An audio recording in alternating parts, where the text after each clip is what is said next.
Hello बच्चों, welcome to online free coaching classes. आज हम लोग इस वीडियो में लेकर के आए हैं class 7 lesson 10 Chandrashekhar Azad. Chandrashekhar Azad chapter का पार्ट 2 है। पार्ट 1 हम लोगों ने इसके पहले पढ़ लिया है। सॉरी बच्चों, ये चंद्रशेखर आज़ाद का पार्ट 2 जो है हम लोग देर से इस वीडियो में लेकर के आए हैं, इसके लिए सॉरी। लेकिन ये बात मुझे अच्छी लगी कि आप लोग इतने अच्छे से वीडियो देखते हैं। ऐसे ही बच्चों उत्साहवर्धन के लिए आप लोग कमेंट किया करिए। आप लोगों को जिस तरीके का वीडियो चाहिए कमेंट में लिखा करिए और हम कोशिश करेंगे कि उसको जल्द से जल्द वीडियो बनाएं और अपलोड करें। और आप लोग अपने मित्रों के साथ, अपने दोस्तों के साथ वीडियो को शेयर भी करिए। और वीडियो अच्छा लगता है तो प्लीज़ इसको सब्सक्राइब भी करिए और लाइक करिए। और सब्सक्राइब करेंगे तो इससे ये फ़ायदा रहेगा कि जैसे नई वीडियो अपलोड की जाएगी आप लोगों को पता चल जाएगा। हाँ तो बच्चों, हर वीडियो की तरह इस वीडियो में भी आप लोगों को पता है कि हर एक लाइन का प्रोनाउंसिएशन दिया रहता है हिंदी में और हिंदी अनुवाद भी दिया रहता है, जिससे इजीली आप लोग रीड कर पाएंगे और उसका अनुवाद भी पढ़ पाएंगे। तो हम लोग ज़्यादा समय न लेते हुए हम लोग शुरू करते हैं वीडियो को। पार्ट 2 शुरू करने से पहले हम लोग पार्ट 1 में क्या पढ़ा है, और जो बच्चों ने पार्ट 1 नहीं देखा है वो प्लीज़ पार्ट 1 पहले देखिए, फिर पार्ट 2 देखेंगे तो समझ में आएगा इजीली। और पार्ट 1 जो है चंद्रशेखर आज़ाद का वो डिस्क्रिप्शन में लिंक दिया गया है, तो प्लीज़ पहले जो पार्ट 1 नहीं देखे हैं वो पार्ट 1 चंद्रशेखर आज़ाद देख लेंगे तो फिर उसके बाद पार्ट 2 अच्छे से समझ में आएगा।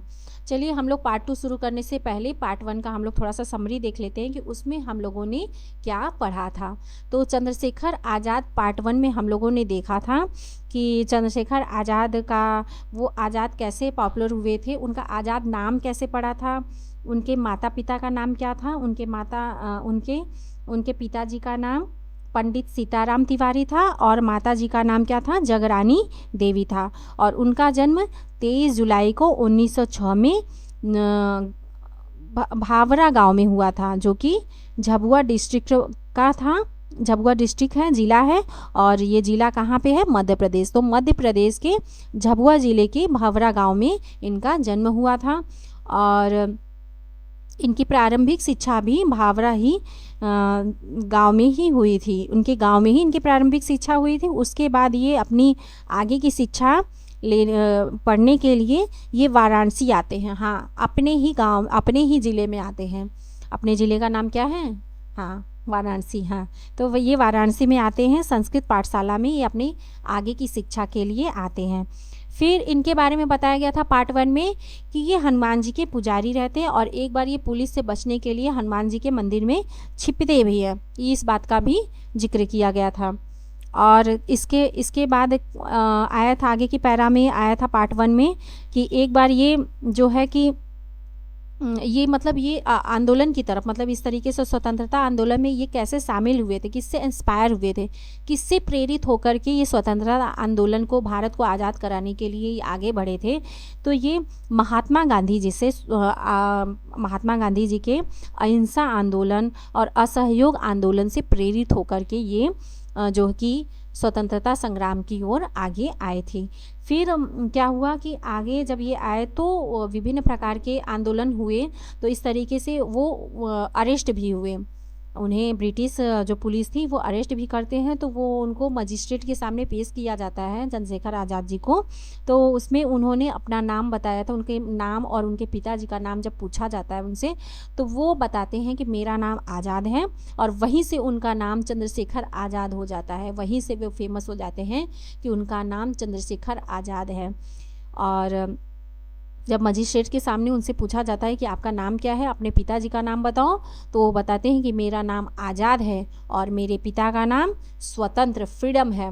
तो इस तरीके से वहाँ से वो आज़ाद नाम से फेमस होते हैं। और उसके बाद क्या होता है कि वहाँ का मजिस्ट्रेट उनसे बहुत नाराज़ होता है, और इस तरीके से ये पार्ट 1 में हुआ था। अब हम लोग देखते हैं पार्ट 2 में क्या होता है। तो पार्ट 1 में देखते हैं किस पैरा से किस पैरा तक है। यहाँ से बौद्ध चंद्रशेखर से लेकर के हिंदी कपलेट तक है। और प्लीज़ वीडियो शुरू करने से पहले एक आग्रह और कि आप लोग अपने मित्रों को जो है कि वीडियो शेयर करिए ताकि उनको भी फ़ायदा हो। और क्या कहा जाता है कि अगर आप लोगों को वीडियो में कुछ भी इम्प्रूवमेंट चाहिए कि आगे आप लोगों को इस तरीके से वीडियो चाहिए या कुछ त्रुटि मिलती है, प्लीज़ तो भी आप लोग कमेंट बॉक्स में लिखिए। और अच्छी लगी वीडियो तो प्लीज़ सब्सक्राइब भी करिए और लाइक करिए। चलिए हम लोग बढ़ते हैं आगे, कम टू दी पॉइंट।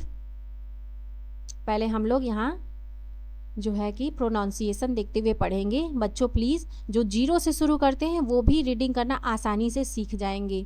पहले जो है कि प्रोनाउंसिएशन जो हिंदी में लिखा हुआ है इसको देख करके आप लोग वीडियो दो बार 3 बार 4 बार देखिए।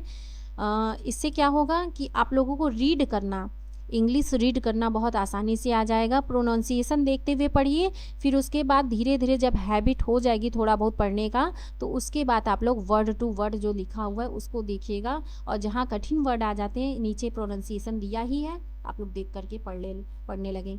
इस तरीके से लगातार प्रयास करने से आप लोगों को रीड करना आ जाएगा। चलिए शुरू करते हैं। Both Chandrashekhar and Bhagat Singh actively participated in revolutionary activities। देखते हैं क्या है। बोथ मतलब दोनों, चंद्रशेखर एंड भगत सिंह, तो बोथ मतलब होता है दोनों, चंद्रशेखर और भगत सिंह एक्टिवली मतलब सक्रिय रूप से, पार्टिसिपेटेड मतलब होता है भाग लेना, इन मतलब में, और रिवोल्यूशनरी मतलब होता है, देखिए यहाँ पे बड़ा वर्ड आ जाता है। जब कहीं भी बड़ा वर्ड आ जाए तो आप लोग उसको पार्ट में डिवाइड करके पढ़िए। जैसे रिवो है, यहाँ पे रिवोल्यूशनरी है तो इसको पढ़ेंगे रिवो और ल्यूनेशनरी एक्टिविटीज़। तो इस तरीके से इसका हिंदी अर्थ हम लोग देख लेते हैं क्या होगा। चंद्रशेखर और भगत सिंह दोनों ने क्रांतिकारी गतिविधियों, क्या होगा, रिवोल्यूशनरी मतलब होता है, रिवोल्यूशनरी मतलब क्रांतिकारी, एक्टिविटीज मतलब होता है गतिविधियों में, और एक्टिवली मतलब होता है सक्रिय रूप से, पार्टिसिपेट मतलब होता है भाग लेना। तो इसका हिंदी अर्थ क्या हो जाएगा, चंद्रशेखर और भगत सिंह दोनों ने क्रांतिकारी गतिविधियों में सक्रिय रूप से भाग लिया।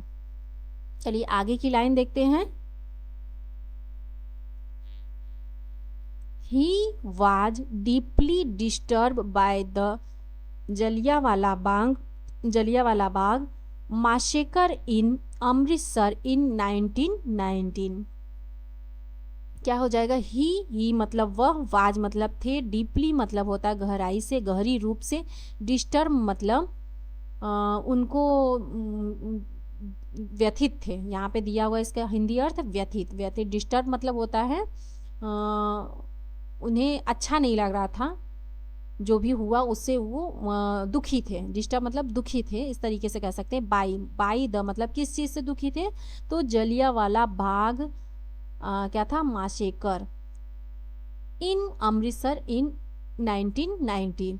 तो जो माशेकर मतलब हत्याकांड, जलियांवाला बाग हत्याकांड हुआ था उससे वो बहुत ज़्यादा दुखी थे। जलियांवाला बाग हत्याकांड में हुआ क्या था तो हम आप लोगों को बता देते। हाँ बच्चों, जलियांवाले बाग हत्याकांड जो था उसमें ये होता है कि जलियांवाला बाग जो जगह था वहाँ पे लोगों द्वारा एक सभा आयोजित की गई थी। उसमें हजारों लोग वहाँ पे उपस्थित हुए थे रोलेट एक्ट का विरोध करने के लिए। एक रोलेट एक्ट वहाँ के ब्रिटिश अधिकारी द्वारा रोलेट एक्ट पास किया गया था। इस रोलेट एक्ट में ये था कि वो भारतीयों को बिना किसी आधार पर, बिना कुछ बताए, किसी भी आधार पर उनको गिरफ्तार कर सकती थी, उसमें मुकदमा चला सकती थी। तो इसका विरोध करने के लिए भारतीयों ने उस जलियांवाला बाग जो था वहाँ पे शांतिपूर्ण से सभा कर रहे थे, वो एकत्रित हुए थे। और वहाँ इस तरीके से वहाँ पर एक जनरल डायर थे अंग्रेजों द्वारा, वहाँ पे फायरिंग कर दी गई थी और उसमें हजारों लोग वहाँ पे मारे जाते हैं और सैकड़ों लोग घायल होते हैं। इस तरीके से वहाँ पे ये जो घटना घटित होती है कि इतने लोग मारे जाते हैं, इससे चंद्रशेखर आज़ाद जी बहुत दुखी होते हैं। तो यही है यहाँ पे, he was deeply disturb by the Jallianwala Bagh massacre in Amritsar in 1919। मतलब ये घटना जो होती है वो 13 अप्रैल 1919 को होती है। वो किस लिए होती है कि जो ब्रिटिश सरकार थी वो एक एक्ट पास करती है, रोलेट एक्ट जिसको कहते हैं। वो रोलेट एक्ट में ये था कि वो ब्रिटिश सरकार किसी भी भारतीय को गिरफ्तार कर सकती है बिना किसी कारण के। उनको कोई कारण नहीं बताया जाए कि आपको क्यों गिरफ्तार किया जा रहा है, क्यों मुकदमा चलाया जा रहा है आपके ऊपर। वो इस तरीके का कानून बनाते और इस कानून का विरोध करने के लिए भारतीय जो थे सैकड़ों हजारों लोगों में वहां पर उपस्थित होते हैं उस जलियांवाले बाग में। और इस तरीके से जलियांवाले बाग में ही अंग्रेजों द्वारा फायरिंग कर दिया जाता है और इस तरीके से वहां पे सैकड़ों हजारों लोग मारे जाते हैं। तो इस वाले हत्याकांड से जो चंद्रशेखर आज़ाद जी थे वो जो थे 1919 में बहुत व्यथित होते हैं, बहुत दुखी होते हैं। ये घटना होती है वहां पे। आगे देखते हैं, he was also a key role in the Kakori case. He was मतलब वह, आल्सो मतलब भी, प्लेड मतलब निभाए थे, अ मतलब एक, की रोल मतलब महत्वपूर्ण role, in the Kakori case, in the Kakori case में भी वह महत्वपूर्ण, उन्होंने काकोरी कांड में भी महत्वपूर्ण भूमिका निभाई थी। और अब आपको बताते हैं कि काकोरी कांड क्या था। हाँ तो बच्चों, काकोरी कांड में ये होता है कि लखनऊ के पास एक काकोरी स्टेशन है। काकोरी स्टेशन पे वो जो क्रांतिकारी थे, कुछ क्रांतिकारी रहते हैं, वो सरकारी खजाना लूटते हैं, ट्रेन को रोकते हैं और उससे सरकारी खजाना लूटते हैं। और सरकारी खजाने का वो करते क्या, वो जो है कि आज़ादी के लिए लड़ाई और हथियार जुटाते हैं उसी में। तो इस तरीके से सरकारी खजाना लूटते हैं और उसमें बहुत सारे क्रांतिकारी उसमें पकड़े भी जाते हैं और जेल जाते हैं। तो ये काकोरी केस है, काकोरी कांड होता है। काकोरी कांड में भी उन्होंने महत्वपूर्ण भूमिका निभाई थी। मतलब जो क्रांतिकारी थे, जो लोग गए थे खजाना लूटने के लिए, उसमें चंद्रशेखर आज़ाद भी थे। चलिए आगे लाइन देखते हैं। Chandrashekhar was a terror for the British police. Chandrashekhar Azad ji, was मतलब थे, अ मतलब एक, टेरर मतलब डर, फॉर मतलब के लिए, द ब्रिटिश पुलिस मतलब ब्रिटिश पुलिस के लिए वो एक डर के समान थे। तो क्या होगा इसका अनुवाद, हम लोग वर्ड टू वर्ड एक एक वर्ड का हम लोग मीनिंग देखते हैं, हिंदी देखते हैं, अर्थ देखते हैं, फिर उसको तोड़ करके उसका अर्थ भी बना सकते हैं। तो क्या होगा, चंद्रशेखर आज़ाद थे एक टेरर मतलब डर थे, फॉर द मतलब के लिए, ब्रिटिश पुलिस मतलब ब्रिटिश पुलिस के लिए वो क्या थे, एक डर के समान थे। तो क्या होगा यहाँ पे, चंद्रशेखर ब्रिटिश पुलिस के लिए एक डर के कारण थे। आगे देखते हैं, मतलब वो ब्रिटिश पुलिस को डरते नहीं थे, उनसे डट के सामना करते थे। आगे देखते हैं। आप लोगों को, आई होप कि आप लोगों को समझ में आ रहा होगा बच्चों। अगर अच्छा लग रहा होगा वीडियो तो प्लीज़ सब्सक्राइब करिएगा और कमेंट बॉक्स में लिखिएगा कैसा आपको लगता है वीडियो, और आगे वीडियो में कुछ इम्प्रूवमेंट चाहते हो या फिर कुछ आगे किस तरीके से वीडियो आपको चाहिए, तो वो भी आप लोग कमेंट बॉक्स में भेजिएगा। उत्साहवर्धन के लिए लाइक करिएगा प्लीज़। चलिए आगे बढ़ते हैं। He was on their hit list and the British police badly wanted to capture him dead and alive. He was मतलब वह, was मतलब थे, on their hit list and hit list मतलब बहुत ऊपर वाली लिस्ट, and मतलब और, द ब्रिटिश पुलिस मतलब ब्रिटिश पुलिस, बैडली मतलब बुरी तरीके से, वांटेड मतलब चाहते थे, टू कैप्चर मतलब होता है पकड़ना, हिम मतलब उन्हें, किन्हें, चंद्रशेखर आज़ाद जी को, डेड आर अलाइव, डेड मतलब होता है जीवित, मतलब मृत्यु, या फिर आर मतलब आर, अलाइव मतलब जीवित। तो he was on their hit list, मतलब वह जो थे चंद्रशेखर आज़ाद जी थे, ही मतलब वह चंद्रशेखर आज़ाद जी उनके हिट लिस्ट में थे। किसके? ब्रिटिश पुलिस के। बैटली ब्रिटिश पुलिस चाहती थी उनको जिंदा या मुर्दा पकड़ने, मतलब कि उनको पकड़ो चाहे जैसे जिंदा या मुर्दा। तो क्या होगा इसका अनुवाद? हम लोग जो है कि रीडिंग करते समय एक एक वर्ड का मीनिंग देखिए आप लोग, और उसको तोड़ तोड़ करके जब मीनिंग देखेंगे तो उस तरीके से उसको जोड़ करके पढ़िए, तो जो अर्थ निकलेगा वही अर्थ आप लोग बना सकते हैं। और मीनिंग आप लोगों को जितना याद रहेगा उतने ही अच्छे से आप लोग रीडिंग कर पाएंगे। तो आप लोग मीनिंग प्लीज़ आप लोग डेली टारगेट बनाइए बच्चों कि हमको 10 मीनिंग याद करना है। आप लोग हर वीडियो में देखेंगे कि नीचे बाद में आप लोगों को जो है कि वर्ड मीनिंग दिया रहता है। आप लोग वर्ड मीनिंग लिखते समय कॉपी पेन लिखते समय देखिए, पहले लिखिए, उतारिए, उसको नोट डाउन करिए, फिर उसके बाद टिक करिए उसको कि देखिए हम लोगों को कौन सा मीनिंग याद है। फिर टिक करने के बाद आप लोग 10-10 मीनिंग डेली याद करिए प्लीज़। तो इसका अनुवाद हम लोग देख लेते हैं क्या होगा। वे ब्रिटिश पुलिस के हिट लिस्ट में थे और पुलिस उन्हें जिंदा या मुर्दा पकड़ना चाहती थी। मतलब उन्होंने ब्रिटिश पुलिस के नाक में एकदम दम करके रखा था कि अब इसको पकड़ो चाहे जैसे पकड़ो, जिंदा या मुर्दा पकड़ो। इस तरीके से वो क्रांति में जुड़ गए थे। आगे क्या होगा? On 27 February 1931 Chandrashekhar Azad was at Alfred Park in Allahabad. क्या होगा? ये देखते हैं। ऑन 27 फरवरी 1931 मतलब किस पे? 27 फरवरी 1931 को क्या होता है? चंद्रशेखर आजाद जी वाज मतलब थे at Alfred Park in Allahabad, Allahabad के अल्फ्रेड पार्क में। इलाहाबाद का अब नया नाम क्या है? प्रयागराज। हाँ, प्रयागराज। आगे देखते हैं क्या है अल्फ्रेड पार्क में होता क्या है। He was British boy and informer to the British police. क्या होगा? ही मतलब वह, वाज मतलब थे, क्या होगा? ब्रिटेड मतलब होता है मुखाबिर, by and informer, by and informer मतलब कोई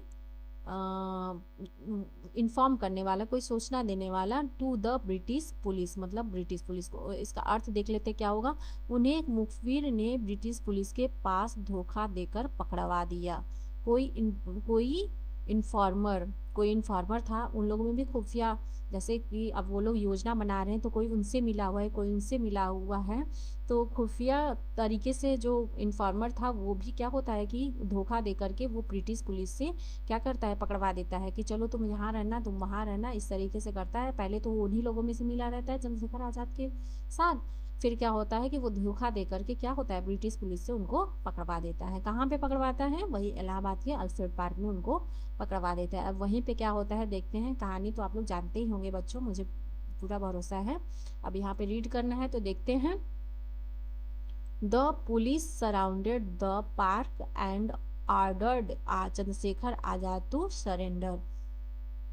आगे देखते हैं क्या होगा। द पुलिस मतलब पुलिस, सराउंडेड मतलब घेरना, घेर लेती है। द पार्क मतलब पार्क को घेरती है। एंड और ऑर्डर मतलब आदेश देती है चंद्रशेखर आजाद टू क्या होगा? सरेंडर मतलब चंद्रशेखर आजाद को सरेंडर मतलब आत्मसमर्पण के लिए बोलती है। कौन बोलती है? पुलिस बोलती है। तो देखते हैं इसका क्या होगा। पुलिस ने पार्क को चारों ओर से घेर लिया और चंद्रशेखर आजाद को आत्मसमर्पण करने का आदेश दे दिया। वो भी पकड़ाए तो वो धोखे से ही पकड़े गए थे। तो इस तरीके से वहाँ पे जाती है पुलिस, पहुँच जाती है और उनको चारों ओर से घेर लेती है पार्क को। फिर कहती है कि चंद्रशेखर आजाद अब तुम सरेंडर कर दो, तुम पकड़े गए हो। होता है ना फिल्मों में, देखते होंगे आप लोग फिल्म। आगे देखते हैं क्या है। Azad fought bravely and killed the policeman. Azad Chandrashekhar Azad ji fight का सेकेंड फॉर्म है फॉट। ब्रेवली मतलब बहादुरी से, एंड मतलब और। किल्ड द पुलिसमैन, किल्ड मतलब मार देना, द पुलिसमैन मतलब पुलिस को मार देते हैं। क्या होता है देखते हैं इसका अनुवाद।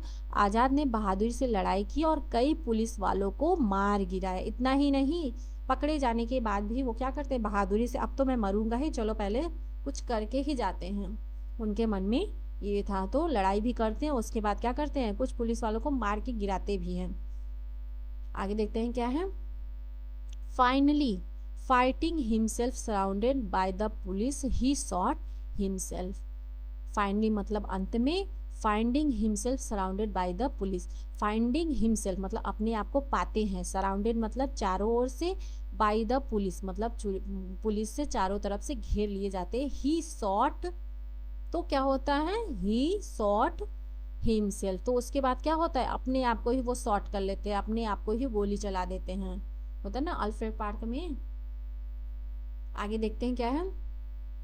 अंत में जब उन्होंने अपने आप को पुलिस से घिरा पाया तो उन्होंने खुद को गोली मार ली, कि पुलिस के हाथों से मरना से अच्छा है कि मैं खुद की गोली से मर जाऊं। उनके दिमाग में था कि मैं इन अंग्रेजों की गोली से, अंग्रेजों की बंदूकों की गोली से मरने से अच्छा है कि मैं खुद की जो भारतवासी की गोली है, उनकी गोली से, खुद की गोली से मर जाना बेहतर समझता हूँ।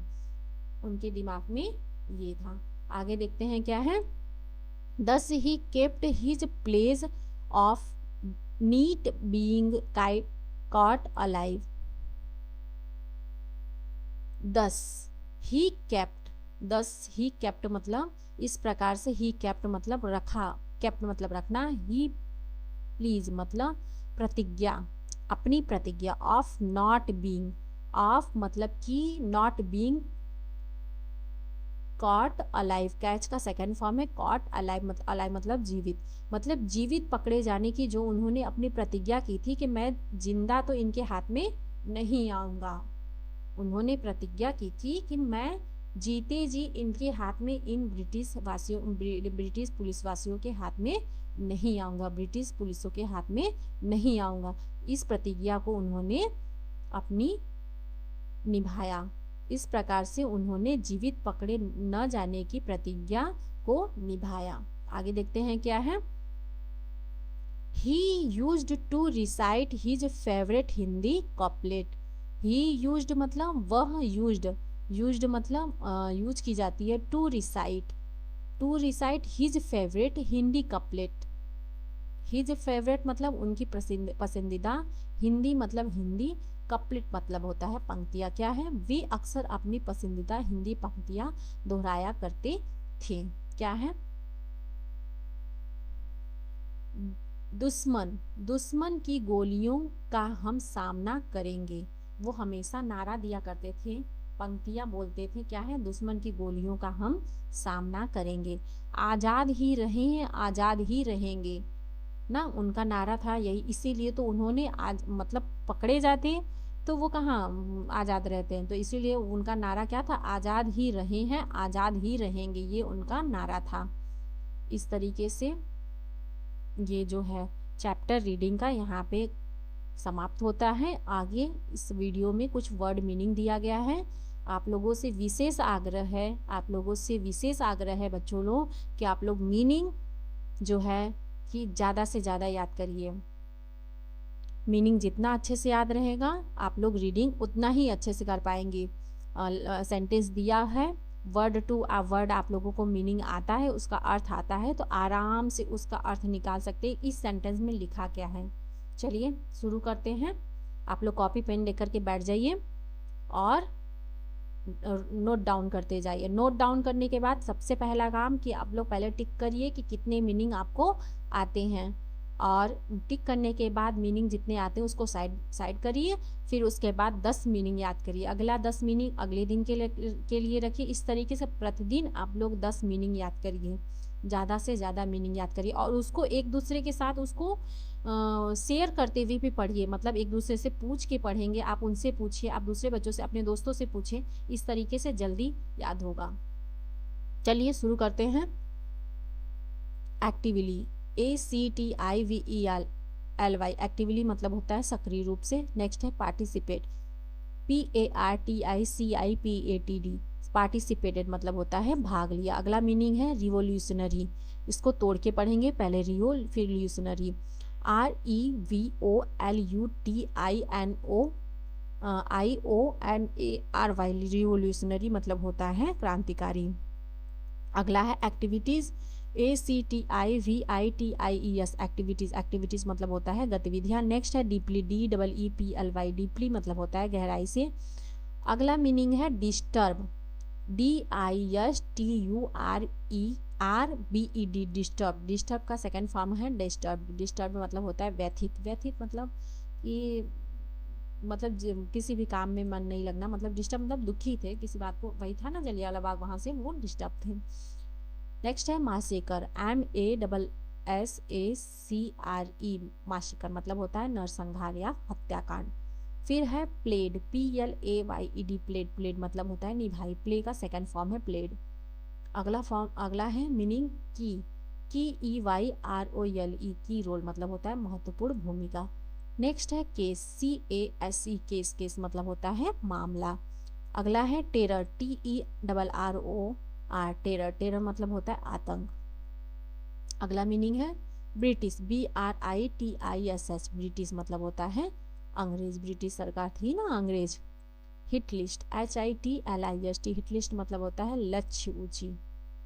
उनकी जो थी ना ब्रिटिश पुलिस की हिट लिस्ट थी, उसमें चंद्रशेखर आजाद जी थे कि इनको पकड़ो चाहे जैसे पकड़ो, जिंदा या मुर्दा, डेड अलाइव, उनको जिंदा या मुर्दा पकड़ना ही है। नेक्स्ट है कैप्चर, CAPTURE, कैप्चर, कैप्चर मतलब होता है पकड़ना। अगला मीनिंग है डेड, DEAD, डेड, डेड मतलब होता है मृत। फिर नेक्स्ट मीनिंग है अलाइव, ALIVE, अलाइव मतलब होता है जीवित। नेक्स्ट पार्ट है Alfred park, ALFRED, Alfred PARK, Alfred park मतलब होता है अल्फ्रेड पार्क, मतलब एक जगह है ना इलाहाबाद में अल्फ्रेड पार्क, जहाँ पे उन्होंने अपने आप को गोली मार ली थी। अगला देते हैं ब्रिटेड, BETRAYED, ब्रिटेड मतलब होता है धोखा दिया। इन्फॉर्मर, अगली मीनिंग है इन्फॉर्मर, INFORMER, इन्फॉर्मर मतलब होता है मुखबिर। नेक्स्ट मीनिंग है सराउंडेड, सराउंड का सेकंड फॉर्म है सराउंडेड, SURROUNDED, सराउंडेड मतलब होता है चारों ओर से घेर लिया। अगला मीनिंग है ऑर्डर, ORDERED, ऑर्डर मतलब होता है आदेश दिया। अगली मीनिंग है सराउंडर, SURRENDER, सरेंडर, सरेंडर मतलब होता है समर्पण, सॉरी सरेंडर है, सरेंडर उसमें होता है आत्मसमर्पण। फाइट, फाइट का सेकंड फॉर्म है फॉट, FOUGST, फॉट मतलब होता है लड़ा। नेक्स्ट मीनिंग है ब्रेवली, BRAVELY, ब्रेवली मतलब होता है बहादुरी से। नेक्स्ट मीनिंग है किल्ड, KILLED, किल्ड मतलब होता है मार दिया। नेक्स्ट मीनिंग है फाइनली, FINALLY, फाइनली मतलब होता है अंत में। नेक्स्ट मीनिंग है फाइंडिंग, FINDING, फाइंडिंग मतलब होता है पाना। नेक्स्ट मीनिंग है हिमसेल्फ, HIMSELF, हिमसेल्फ मतलब होता है स्वयं। नेक्स्ट मीनिंग है सराउंडेड, SURROUNDED, सराउंडेड मतलब होता है घिरा हुआ, सराउंडेड मतलब होता है घिरा हुआ। अगली मीनिंग है शॉट, SHOT, शॉट, शॉट मतलब होता है गोली मारी। चलिए आगे बढ़ते हैं, आगे कुछ मीनिंग दिया गया है। हिमसेल्फ, HIMSELF, हिमसेल्फ मतलब होता है स्वयं। 10, THUS, 10, 10 मतलब होता है इस प्रकार। अगली मीनिंग है केप्ट, KEPT, केप्ट, केप्ट मतलब होता है निभाया। अगली मीनिंग है प्लीज, PLEDGE, प्लीज, प्लीज मतलब होता है प्रतिज्ञा। नेक्स्ट मीनिंग है कॉट, कैच का सेकंड फॉर्म है CAUGST, काट, काट मतलब होता है पकड़ा, पकड़ा गया। नेक्स्ट मीनिंग है used, USED, used, TO, used to मतलब होता है आदत थी। रिसाइट, RECIT, रिसाइट मतलब होता है दोहराना या पढ़ना। अगली मीनिंग है फेवरेट, FAVOURITE, फेवरेट, फेवरेट मतलब होता है पसंदीदा। अगली मीनिंग चलते हैं COUPLET, कपलेट मतलब होता है दोहा या पंक्तियां। चलिए अगली मीनिंग देखते हैं ENEMY, इनमी मतलब होता है दुश्मन। नेक्स्ट मीनिंग है बुलेट्स, BULLETS, बुलेट्स मतलब होता है गालियां। वो बुलेट्स नहीं है जो गाड़ियां वो 2 व्हीलर चल रही है, वो बुलेट्स की बात नहीं की जा रही है यहाँ पे। बुलेट्स मतलब होता है गोलियां। फेस, FAC, फेस, फेस मतलब होता है सामना करना। अगली मीनिंग है REMAIN, रिमेन, रिमेन मतलब होता है रहना। चलिए मीनिंग का सिलसिला हमारे यहीं समाप्त हुआ। आई होप कि आप लोगों को समझ में आया हो। और मीनिंग आप लोग अधिक से अधिक याद करिए बच्चों लोग।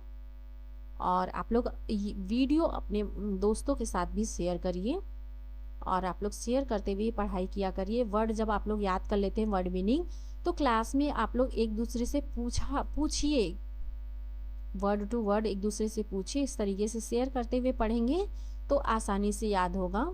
और वीडियो आप लोगों को प्लीज़ अगर अच्छा लगता है तो इसको सब्सक्राइब करिए और लाइक भी करिए। और कमेंट बॉक्स में आप लोगों को जो भी क्वेश्चन होते हैं प्लीज़ उसको कमेंट बॉक्स में लिखिए। चलिए आज के लिए इतना ही। थैंक यू, मिलते हैं नेक्स्ट वीडियो में।